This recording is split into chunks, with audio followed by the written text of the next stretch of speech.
Baruch Hashem, we are starting today's Daf Yomi now. We're going to start today's Daf Yomi. Is Bava Metzia pay off? We're going to start on pay on the base, 6 lines from the bottom. Today's Daf Yomi is dedicated for a Shmira for the Chayalim, Matzah for the Shvuyim, Yeshua for Am Yisrael. So the Mishnah had said, Kuan Sha'amru Tol Eshalcha Vavei Mos Shomer Chinam. Any person, any craftsman or contractor who's watching something, and he said, take your item back and then give me my money. Well, in the meantime, he's called an unpaid watchman. So the Gemara is going to relate this to the laws of Shomer. Tanan Hasam, we learned later on in our Masechta that Amar lo Shol, that if the borrower says Shalech, he says, send me the object to borrow, send me the cow to borrow, the Shilcha, and he sends the cow, and then while it's on its way, it dies. And Mesa, then the borrower is going to be considered to be, in that case, so under that case, his period of loan started the moment he asked him to send it in his chayiv, and he's responsible. So too, at the time when he's returning it, if the borrower gave it into the hands of the agent to return it, and the lender didn't say, send it back to me, and then it died along the way, then the borrower is going to be responsible, because we're still going to say that it's in the domain of the one who sent it until the person who is asking for it asks them to send it. In this context, Rav from Bar Papa came along and taught something. Amar from Bar Papa Rav Chisda, Oshanu, when do we say that it remains in the person who's watching it, who borrows its possession? Oshanu al shechzira betoch yemei she'lasa. When do we say it's still in his possession? If he returns it within the time that he borrowed it, those days of the loan. But if it was subsequent to the days of the loan, now we're going to say he's pater, he's exempt, because it's no longer in his possession. And Rashi adds, even in his home, he's no longer a borrower. Once the day is finished, he's not considered a borrower. So Masiv Rav Nachman Bar Papa. So now Bar Papa had another son. His name was Rav Nachman, and he challenged Rav from Bar Papa, and he's sitting around at the Shabbos table. So Rav from Nachman Bar Papa challenged Rav from Bar Papa. And it says like this. It says in our Mishnah, all of them say, take your item, and then give me the money, shomer chinam. So under those circumstances, all of them, they said, take your item and then give me my money. Then under those circumstances, he's not responsible basically as like a shomer. Then we're saying under those circumstances, he's a shomer chinam. Means say the reason is because he revealed his intent that he doesn't want to watch it anymore. But that implies on the top of pay aleph from an aleph, gamartiv. But if he just said I finished it, I completed it, then he's a shomer sachar. If he just said I completed it and he didn't say take it back, he's a shomer sachar. So we don't say that once he said. Barashi points out the question. We don't say kivin sheyadu abalim shekol yimei ahumdos. We don't say that since the owners know that the days of the contract have ended and they didn't send to bring back their object, that the shomer is exempt. Meaning to say, according to our Mishnah, we said that he's exempt once the time for borrowing is finished. But here we don't say that. We say it's only if he demonstrates that he's no longer wanted, is his status changed. So the Gemara says, no, it's telling us, Havei me'os v'toat shalcha shomer sachar. He's saying that if he says the opposite, bring me the money and then take your item, then he's a shomer sachar. Avol gemartiv, but if he just says I finished it, what will be the case? He would be a shomer chinam. He would in fact be like the other case, an unpaid watchman. The Gemara says, well, if that's your case, shomer chinam. Nishman Gemartiv, it should teach us the case of Gemartiv. The Kol Shekain Tola Shacha. Gemara says no. It's teaching the Chiddush of Tola Shacha is it's trichoi kasokadai techamina shomer chinam naamilo avi. I might have thought if he says he's finished it, he's not even in the unpaid watchman. Kamashma, we don't say that. There's an alternative version of this discussion. Zika Damri Amar of Nachman Bar Papa Afanan Namitanina. There of Nachman Bar Papa is supporting Rav from Bar Papa. He's saying we learned it from our Mishnah that that anybody says take your object and bring me the money, is a shomer chinam. And isn't it the same case? My lav even if he just says I finished it, he's also going to be a shomer chinam. The Gemara says no. Tola shacha shani. No. In the case where he says take your object, there he's a shomer chinam. But if he just says gamartiv, then he's not going to be an unpaid watchman. So the Gemara says, Huna Mar Bar Mar Meimar Kamed Ravina Rami Masisa Nadali. He comes at the same case, coming it from two different directions. He says in Mishani, and he threw two brights against each other and changed two Mishnahs against each other. It says first Mishnah is Kuan Shamar Tola Shachav Avemeo Shomer Chinam, that whoever says take your item back and then give me the money. In the meantime, he's an unpaid watchman. So too, if he says he finished it. What about the fact? What about the fact that under those cases, he's responsible? So when do we say that if he returned it, he's still a shoel? If he returned it during the days of the bowing of but after the days he's pater, he's going to be exempt, even if he sent it with his intent, because his days of bowing are finished. So just like we say, if you say Gemartiv, you're pater, even if you didn't return. Now, in this context, the Gemara raises several questions and also some cases. When Rafram Bar Papa said that if you keep it in your house after the days of the loan are finished, you're exempt. When it says that you're exempt, doesn't mean you're exempt from a borrower's halacha, which means to say the borrower is responsible even for accidents, but you're liable like a shomer sacher, you're liable for geneva v'aveda. Or do we say Dilma shomer sacher nami lo havi? Or do we say that you're also not even a shomer sacher? Or do we say you're not even a shomer sacher and you're only you're also not liable for theft? Amar Amemar Mistaber Potter Mishoel V'chayev Kishomer Sacher. It means to say you're only exempt. You're exempt from being a borrower, but you are still going to be liable like a shomer sacher. Why?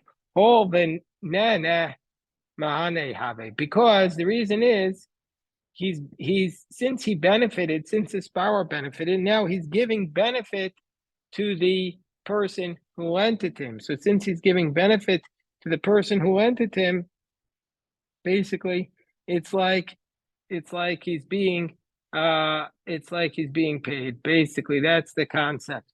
So since he's benefiting from the fact that the owners lent him the object, he's benefiting them in return. And what he's benefiting them is that he's watching it like he's being paid. How is he being paid? That he's going to watch it until it reaches their hand. So that's basically like his payment. Why isn't that a form of like interest? But they don't say that it's a form of interest.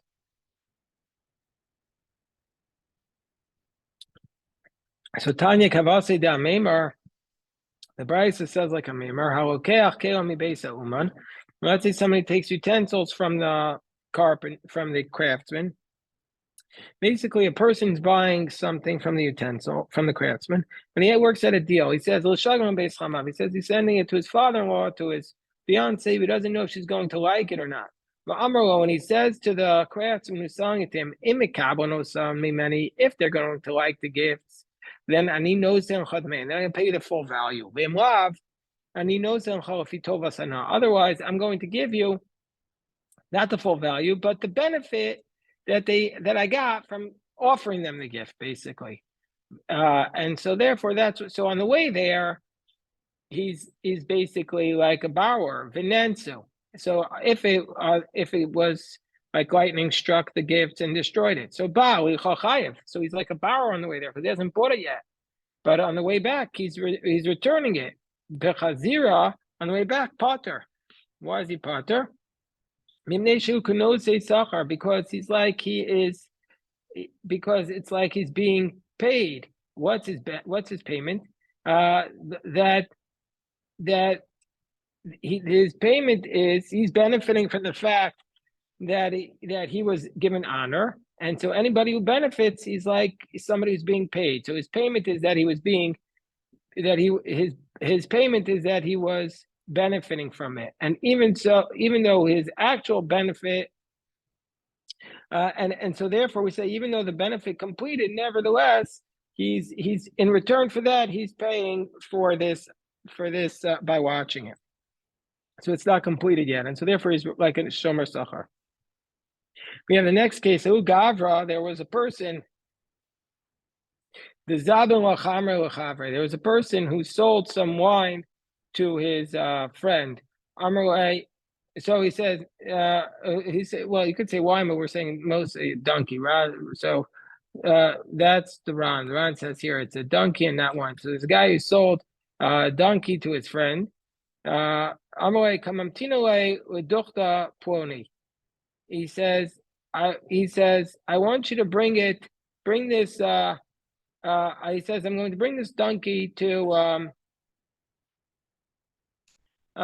and the purchaser said, I'm going to bring this donkey to this specific place. I'm going to bring this donkey to this place. And then he says, now if they purchase from me there, mutav, good. Otherwise, I'm going to return it to you. So I mean, say it was similar like the similar case. Also below is damna. So he went there and nobody would buy it. So on the way there, he's like a borrower. But on the way back, isness. But there, he's no longer like a borrower. We had said, according to the previous case, he would be like a paid watchman because he's already he's watching it. So also coming to Rav Nachman. Rav Nachman said, Rav Nachman said, we're going to view him like a borrower still and say he's responsible. So Eisvei Rabbo Rav Nachman. At that point, he's not borrowing, he's like watching it, so he's like a paid watchman. So if that's the case, he should be exempt. So no, this case, when he's returning it, it's like the same way why he's going. My timer, because he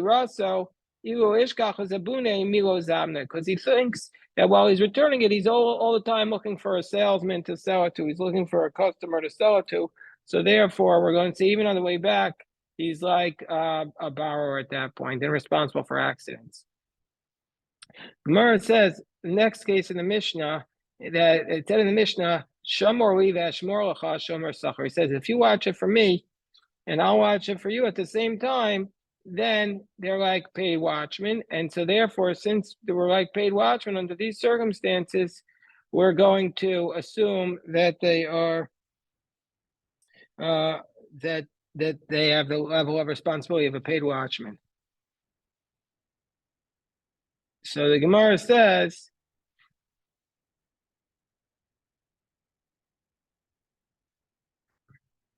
we're on Pei Aleph Amid Aleph on 81A, around 10 lines from 15 lines from the bottom at the two dots. Gemara says, but why? Why, if he does that, is he going to be responsible? It says, you watch my donkey and I'll watch your cow. Why is he going to be responsible for theft and loss? Like a shomer sachar v'mai, it's a concept called shmira b'balamhu. Why don't we say this is what's called that you're watching it while the owner is with him? That this is a concept that if the owner of the object is with you, with the watchman, then we say he is also considered to be like the watchman. The owner is also watching it, and we say that any case where the owner is with the object, then the watchman himself is going to be exempt, even if he's a borrower. It says, because it says about a borrower in the Torah, in ba'alav imo lo yishalem. If the owner is with him, he shall not pay him. We see from here, it's not just a din in the borrower, it's also a din. It's also a din in the all the shomrim. So in this case, why is the shomer going to be chayiv? Amai shmir v'bailei. So Amar Papa, Damarle shemorli ayom v'ashmor chamachar. So it's not a pure case of the watchman with him. The case is where he says, you watch it for me today and I'll watch for you tomorrow. So then the owner is not really watching it at the same time, and so therefore he's going to be liable. He's a paid watchman. Tana Rabbanan shemor li v'ashmorcha.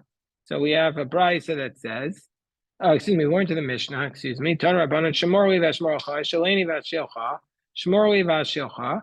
So if he says, watch it for me and I'll watch it for you, lend it to me and I'll lend it to you, watch it for me and I'll lend it to you. His shilani, lend it to me v'ashmorcha. Kula nasu shomer sachar. All of them are considered to be paid watchmen. Amai shmir b'balamhi. The same question. Why don't we say it's like you're watching with the owner? Amar Papa, no, because not really watching it at the same time, because saying, watch it for me today and I'll watch for you tomorrow. In this context here, the following case, Hanu Ahaloi. These are different explanations. Either these are spice merchants or there were a group of people who sold detergent. They had a group, to call Yoma, they helped each other out. To call Yoma have apile chad minayo. Every day, one of them's job it was to bake for the others. Like basically everybody had to make lunch one day a week for the group. So Ahu Yoma that day, Amr now they said to one of them, Zil Afilan, okay, it's your job to make us lunch. Amr he said to them, naturally Glima. He says, okay, while I'm making the lunch, you watch my coat for me. Ada Asa, in the meantime, while he was watching it, Pashube. In the meantime, while he was watching, while he was making the lunch, they were negligent, Vignov, and his coat was stolen. So also coming to Rav Papa, chivinu. So Rav Papa said, you have to pay. Why did they have to pay? Because they were negligent, and it was theft for negligence, and so therefore they were shomer sacher. They were negligent, to have to pay. So Rav Papa said you have to pay. Amrle Rabbanon Rav Papa. So the Rabbanon who were studying with Rav Papa said, "Amai, why does he have to pay? Why do the merchants have to pay? Pshia b'balami. He's working with them. So therefore, since he's working with them, they should be exempt." So Ilchsef, Rav Papa was embarrassed. He was embarrassed. He got the wrong ruling. But in the end, he go in Milsa. It turns out the guy whose job it was to make lunch didn't go straight to make lunch. First, he stopped to have a beer. He was stopping in the bar and having a beer, and so therefore he hadn't yet started his case. And so therefore, the people who were watching it, basically, at that point, it wasn't Shmira B'Bawim. It was just watching it as Shomer Shachar, and so therefore they were negligent. And so therefore they were indeed responsible. So Gemara says, wait 1 second. This is a dispute, whether Pshia B'Bawim, whether you're negligent with the owner, if you're really exempt. I can understand if it's stolen while the owner was there, but if you're negligent, what should it matter if the owner is with you? If you're actually negligent, then why should you be exempt? Makes sense that if you say that negligence with the owner is exempt, that's why Rav Papa was really upset. But according to one who says that if you're negligent, you're still going, even though the owner is with you, you're going to be responsible. Why was he embarrassed? According to that approach, Rav Papa really did give the proper ruling. Mara says, okay, Ella, so really we got the story wrong. Ella, hu yoma lavdi day hava. So because that day that he went to bake, it wasn't his time to bake the bread. Day, and his friend said to him, Zil afelon ata, go bake for us now, even though it's not your time. And he says to them, Bahu agar de kafinu neturiglamai. He says, okay, I'll bake for you with reward that I'm going to bake for you. I want you to watch my coat. And so therefore they were paid watchmen because it was in exchange for watching it. Ada asi, and then in the meantime, igniv, it was stolen. But it wasn't negligence. Also, coming to Rav Papa, chayvinu. Rav Papa said you're responsible because here we have the Gemaras over here, Meyer. They're on the table, the Gemaras. So in the meantime, that's where Papa said they're chayiv, because since they were paid watchmen and they were responsible for theft. So Amar Rabbanan Papa Shmir B'Balamhu, and that's why it was. So the Rabbanan said to Papa, but he was watching it with them. So Ichsef, so he was embarrassed. But so Figor said that he shot a shechra avishat. And then turns out that he was drinking. So according to this approach, it's that he was drinking the beer. So according to this approach, it's a different story. They weren't negligent. And that's why his ruling, why he thought his ruling was correct. Now we have another story, another interesting story. These two people, they're walking along the road. One was tall, one was short. Aricha rachiv chamra. So the long one was riding a donkey. Ravile Sadina Gutsa. Excuse me. Aricha Rachiv Chaf. The tall one, the tall guy, was riding a donkey, and Ravile Sadina. He had a linen coat or linen blanket on his donkey. Gutsa, the short one, Milchse Sarbala. He was covered in wool. Become a Sagi Bikare. He was walking on foot. Kimato Nahara. When they came to the river, now the guy was wearing the wool, doesn't want his wool to get wet. So Shakla Lasarbala Vusuve Alai Chamra. Vishakla Lasadina. Dahu Vichsebe. So the guy was wearing the wool, he took off his woolen blanket and he stuck it on the donkey and he took the linen, basically the linen coat from the donkey, and he wrapped it around himself. Then what happened was Shatfu Maya Sadina. Then the water washed away the linen garment. And Asla Kame de Rava. So he came to Rava.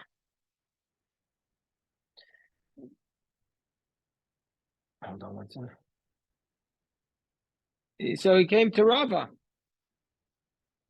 Asla Kame de Rava. So they came to Rava. They say, what's the halacha? So Rava said that the short guy has to pay for it. Also, Kame de Rava Chayve. Rava said he has to pay for it.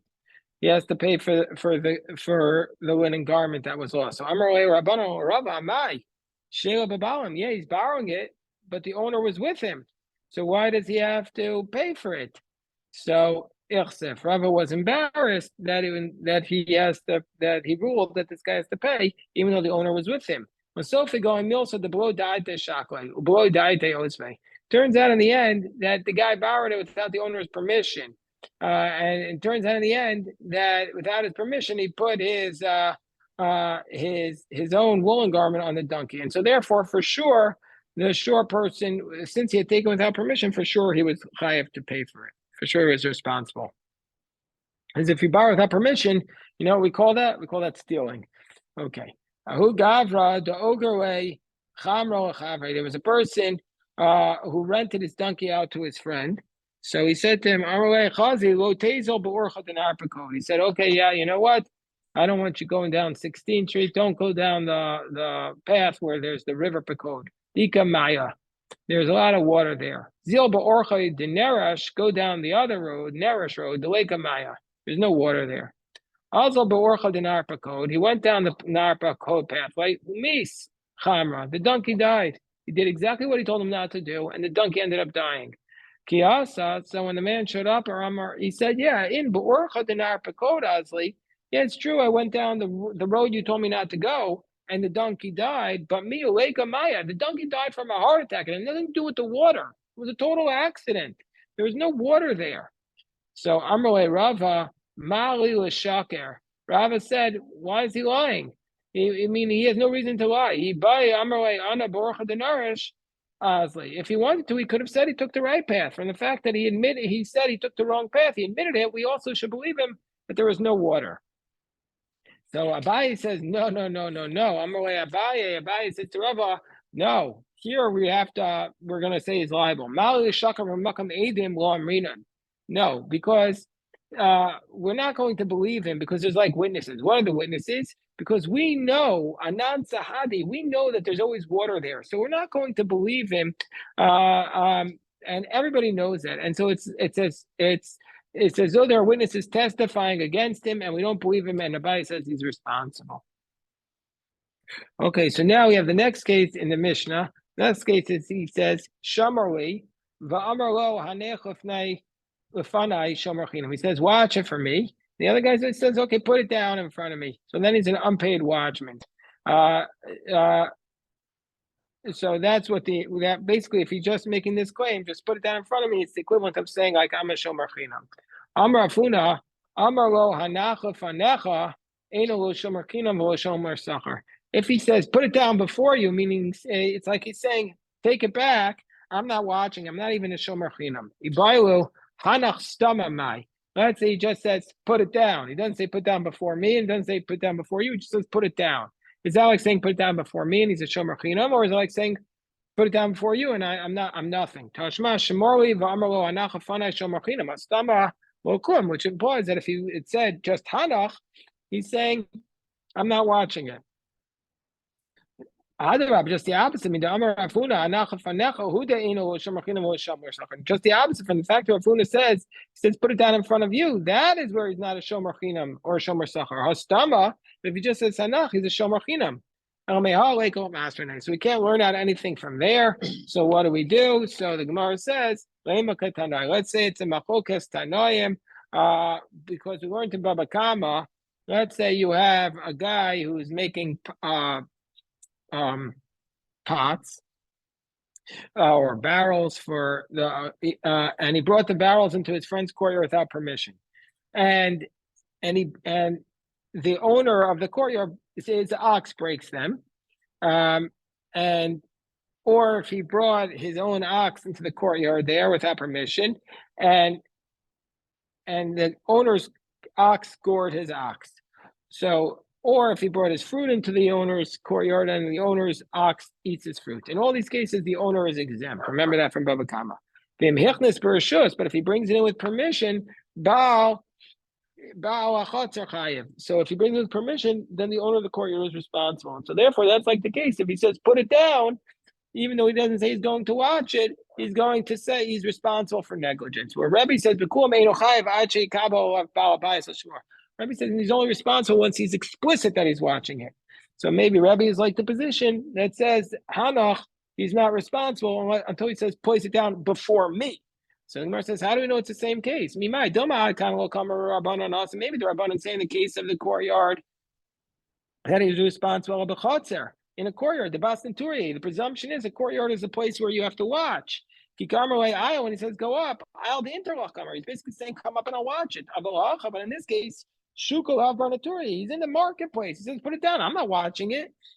So Anoch Vasiv Nator Kamara. He's basically saying put it down, and you'll watch it. Or Inami Adkan Ho Kamar Rabbi Yasser. Maybe Rabbi says there that in that case that he has to be explicit. Maybe in that case, because it's his courtyard, you need to ask permission to come in. And when he gives him permission, he's in effect saying, He's saying, take it in and watch it yourself. But now he's saying, put it down and I'll watch it. Because if he's saying put it down and that if he's saying put it down and you watch it, to put it down in front of him in public, does he really need permission? He doesn't need permission for that. And so therefore you can't necessarily connect this to the dispute, to that dispute over there. Okay, we'll stop the recording here. If anybody has any questions, I'm happy to address them.